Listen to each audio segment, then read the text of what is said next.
Hello my dear student, I am Deepak Kumar Nagwani from Kota Rajasthan. जैसा कि मैं पहले ही बता चुका हूँ इंट्रोडक्शन वीडियो में कि यहाँ पे हम इस चैनल पे एक नया कोर्स स्टार्ट कर रहे हैं जिसका नाम है अर्जुन फिजिक्स। तो इस अर्जुन फिजिक्स में हम जो सबसे पहला पार्ट उठा रहे हैं फिजिक्स का, वो कौन सा पार्ट है बेटा? मैकेनिक्स। जैसा कि मैं मैकेनिक्स की इंपॉर्टेंस पहले भी बता चुका हूँ कि मैकेनिक्स कितना इंपॉर्टेंट रोल प्ले करता है फिजिक्स के अंदर, क्योंकि मैकेनिक्स के कंसेप्ट मैकेनिक्स में नहीं लगते हैं, वो हर जगह लगते हैं। कहाँ जहाँ पे भी फोर्स आएगा वहाँ पे मैकेनिक्स के सारे कंसेप्ट आ जाएंगे। हम अगर 12th की बात करें कि वहाँ पे इलेक्ट्रोस्टैटिक पढ़ते हैं, दो चार्जों के बीच में फोर्स पढ़ते हैं, तो उसमें भी तो फोर्स ही बेटा। उस फोर्स के कारण जो भी इफेक्ट्स आ रहे हैं, मोशन आ रहा है, उनके बाद पार्टिकल के पास काइनेटिक एनर्जी आ रही है, लेकिन उसकी कैलकुलेशन करेंगे हम कहाँ से? मैकेनिक्स से। तो ठीक है, तो बेसिकली बेटा काइनेमेटिक्स को 3 कैटेगरी में डिवाइड किया गया है: motion in straight line, rectilinear motion and relative motion. तो बच्चों सबसे पहले मैं काइनेमेटिक्स को स्टार्ट करने से पहले मैं थोड़ा ब्रीफली आइडिया देना चाहता हूँ कि व्हाट इज मैकेनिक्स। तो सबसे पहले मैं हेडिंग डाल लेता हूँ mechanics.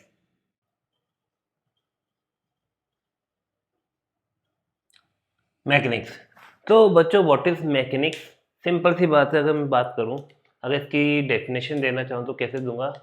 Mechanics is a branch of physics which deals with study of object in the condition of at rest or in motion।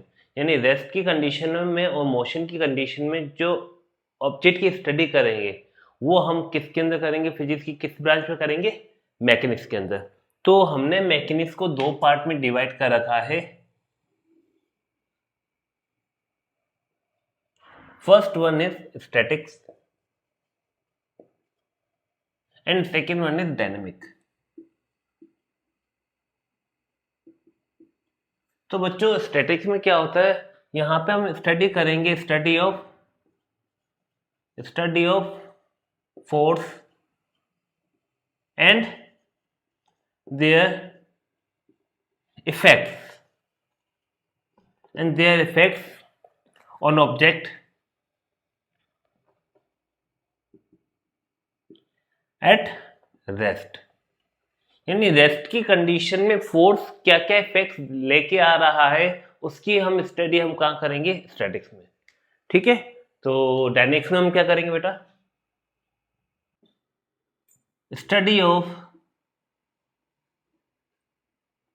Force and there effects on object in the motion.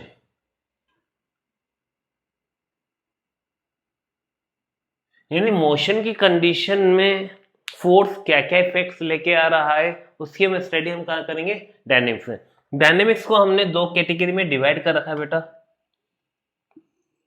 अगर बात करूं तो पहला है kinematics and दूसरा है second one is kinetics.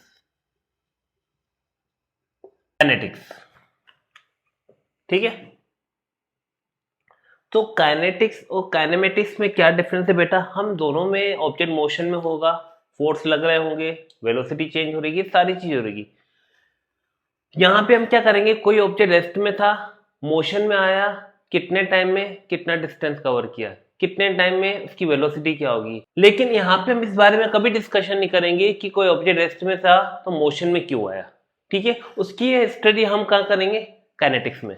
ठीक है, तो काइनेमेटिक्स और काइनेटिक्स में बेसिकली क्या डिफरेंस है? दोनों में ही फोर्स लग रहे होंगे जिसके ऑब्जेक्ट मोशन में होगा, और मोशन में होने के कारण उसकी वेलोसिटी क्या हो रही है, कितने टाइम में क्या हो रही है, कितने डिस्टेंस कवर कर रही है, उसकी स्टडी यहाँ पे करेंगे। लेकिन ऐसा क्यों हो रहा है, what is the cause of changing the velocity etcetera, वो हम स्टडी कहाँ करेंगे? काइनेटिक्स में। बेसिकली हम यहाँ पे कॉज ऑफ मोशन की स्टडी करेंगे, जो कि कौन है? फोर्स। यानी यहाँ पे हम क्या करेंगे? स्टडी ऑफ फोर्स या cause of motion, study of cause of motion. ठीक है, यहाँ पे स्टडी ऑफ मोशन करेंगे without considering the cause of motion. Okay, चलो यहाँ तक नोट कर लो। तो बच्चों अब हम स्टार्ट कर लेते हैं मैकेनिक्स का फर्स्ट चैप्टर जिसका नाम है काइनेमेटिक्स।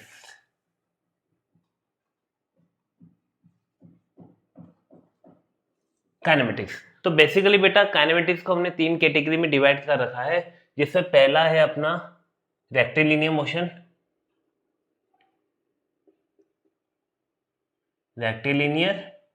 मोशन, जिसको हम स्ट्रेट लाइन मोशन भी बोलते हैं।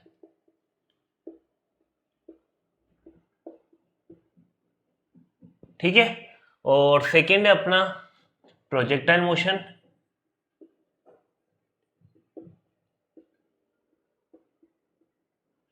एंड थर्ड है अपना रिलेटिव मोशन।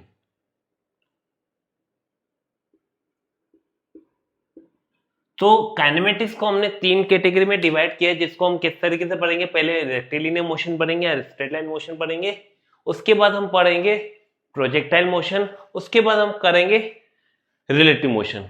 फाइनली हम इन 3 चीजों को काइनेमेटिक्स के अंदर पढ़ेंगे 1 बाय 1, जिसको हम सबसे पहले स्टार्ट करेंगे रेक्टिलिनियर मोशन से, जो कि अगले नेक्स्ट वीडियो में वो आपको मिलेगा। Thank you.